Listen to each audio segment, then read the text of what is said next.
ምላስህን አታንቀሳቅስ ለመጣደፍ ብለህ ረጋ ብለህ አዳምጥ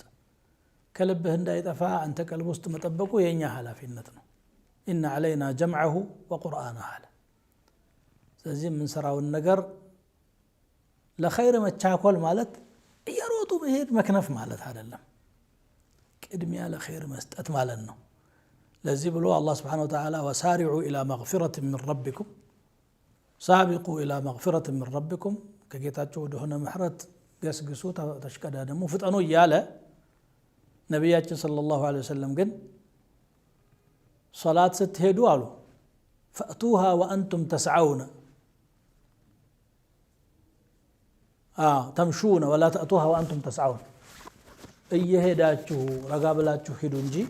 እየሮጣችሁ አትሂዱ መረጋጋት ያስፈልገዋልና ማለት ነው እዛም ቆመህ እኮ መጥደፍ የለብህም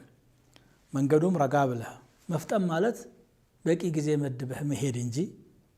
ጫፍ ላይ ከደረሰ በኋላ አጓጉል ሩጫ መሮጥ ማለት አይደለም የትኛውም የህይወት ዘርፋችን ላይ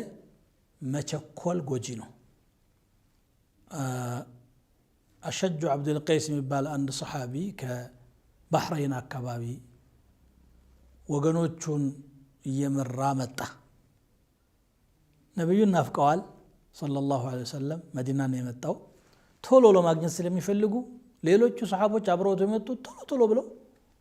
እቃቸውን እንኳን በደንብ ከግመሎቻቸው ላይ ሳያራግፉ መስጂድ ገቡ ረሱልን ለማግኘት መሪው ግን ቀስ ብሎ ግመሉን አራግፎ ቋውን አውርዶ ቆይቶ መጣ ረሱል ሰለላሁ ዐለይሂ ወሰለም አሉት ኢነ ፊከ ኸስለተይን አሉት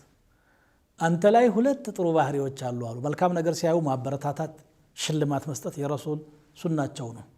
ሁለት መልካም ነገሮች አሉ አሉት الحلم والأنات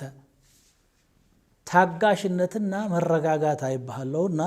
እነዚህ ጥሩ ባህሪዎች ናቸው አሉት እንግዲህ መርጠው አሁን እንግዲህ እሱም ረሱልን ለማግኘት ነው ባህረይን ከሚባል ሀገር በረሃ አቋርጦ የመጣው ሌሎችም እንደዚሁ ግን ግመሎቹም ደክመዋል ወገባቸው ላይ ሸክም ተሸክመው ሊወርድላቸው ሊያርፉ ይገባል